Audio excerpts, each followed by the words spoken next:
তেহরানে বেসামরিক নাগরিক, সামরিক কর্মকর্তা এবং বিজ্ঞানীদের হত্যা এবং ইরান জুড়ে পারমাণবিক স্থাপনা এবং সামরিক ঘাঁটি লক্ষ্য করে ইসরায়েলি হামলার প্রতিক্রিয়া। ইরান ব্যালিস্টিক ক্ষেপণাস্ত্র হামলা চালানোর পর বিভিন্ন ভিডিওতে দেখা গেছে যে দখলকৃত অঞ্চলগুলোতে ব্যাপক ক্ষতি হয়েছে।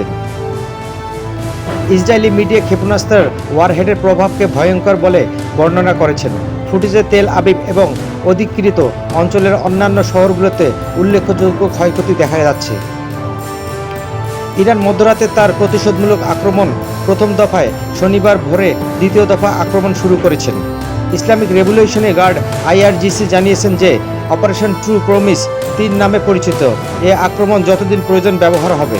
IRGCর এক বিবৃতি অনুসারে ক্ষেপণাস্ত্রের প্রথম আক্রমণ কমপক্ষে 150টি সামরিক ও গুপ্তচর অবস্থান পাশাপাশি অস্ত্র প্রস্তুতকারকদের উপর আঘাত হানে।